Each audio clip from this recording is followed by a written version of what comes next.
James Turner for the untouchable true school sports. Let's go, baby. Bow! Be careful what you wish for because it can become a reality. Yeah. The untouchable True School Sports Empire. Y'all know the rest, man. Now listen, they said it's a slow week in boxing, but not when you really cover boxing, because there's a whole lot of, boxing around the world, smaller shows going on. So that's what we're doing. We're still staying active. We're still giving you guys content and things to talk about in the sport. So let's talk about a really important fight in the featherweight division, because to me, this is one of the big fights of the week because, as you guys know, I'm a big fan of the featherweight division, and, I am part of Team Leo, and this guy, Omar Trinidad, with him being ranked so highly in the IBF and with the potential for him to become the mandatory of the future, is very possible that, this could be a future opponent for Angelo. So I'm looking at Omar Trinidad very closely. And, I've watched Omar Trinidad fight a lot. I've watched him fight about 4 or 5 times.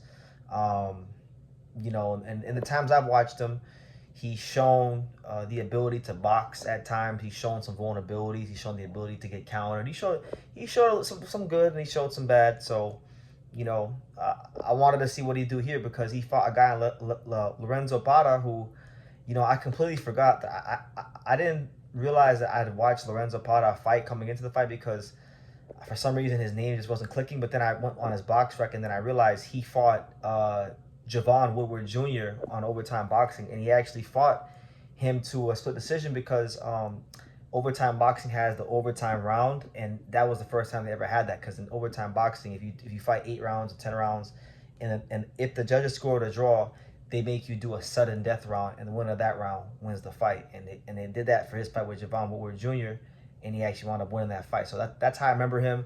I remembered there was a period of time where they were talking about him maybe going on to fight Elijah Pierce. So, there is that. But, let's talk about this fight because the fight wound up being a draw. Omar Trinidad, I thought, got very fortunate tonight to get out of the ring with the draw. I'll be honest with you, I don't think he won the fight, if I'm being honest. I don't think he beat. I don't think he won, and really, I think he was very fortunate to get a draw, if I'm being all the way honest. But it's the second blemish on his record. He's never lost a fight, but it's his first draw on his record since his pro debut, and that was way back when he was fighting in Mexico.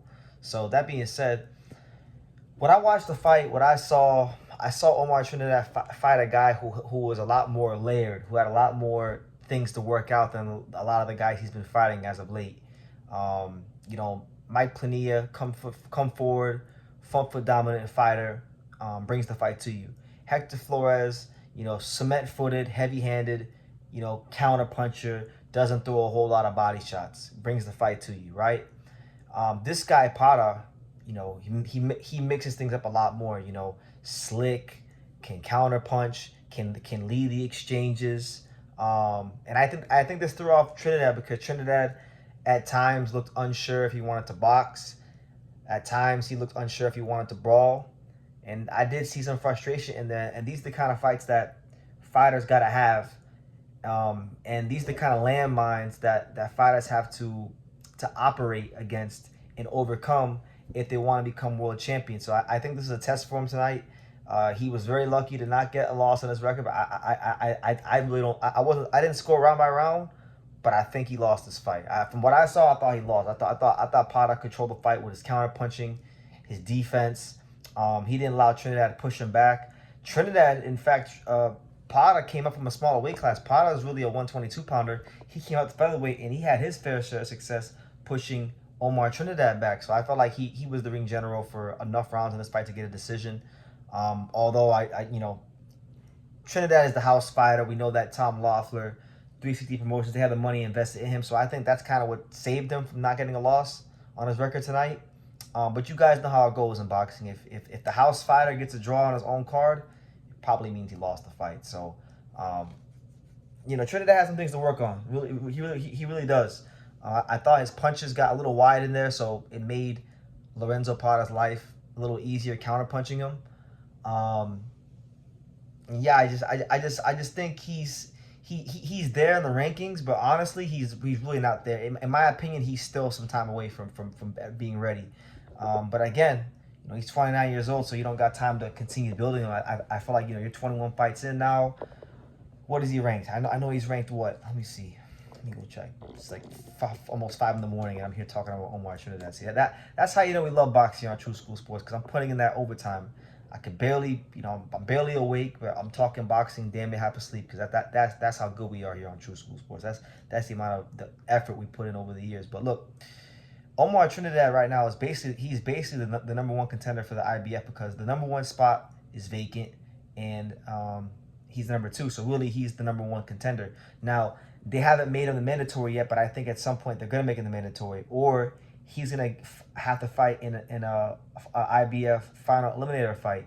Maybe he fights against number 3 contender Jonathan Lopez, or number 4 contender Venado Lopez, or number 5 contender Rais Salim. But a bigger step up in class is in his future. And I'll tell you this, I don't know if he's gonna fight Jonathan Lopez, because I keep hearing that Jonathan Lopez is not a featherweight anymore, that he's going to 130. But his name's still in the rankings, so I don't know what to expect. I don't know what to expect with him. But if he fights, let's say if Omar Trinidad fights Venado Lopez, who by the way, Venado Lopez has been talking crazy out the side of his mouth about Angelo Leo, and try to discredit the win and how he got knocked out in August. So I have something to say about that in the upcoming video. But you know, if Omar Trinidad fights him, that's a massive step up in class. I do know that they were sparring partners, so there is some familiarity there. He's gonna have to be a lot better than he was tonight. You know, he fights Rais Salim. That's a guy that's been in there with some names. Again, that's a step up in class. He fights Brandon Figueroa, who's 6. That's a big step up in class. He fights Makita Nakano, who's 7. You know, I'll be honest with you. In all those fights, I don't think I'd make Trinidad the favorite in any of those fights. I've watched him fight enough now.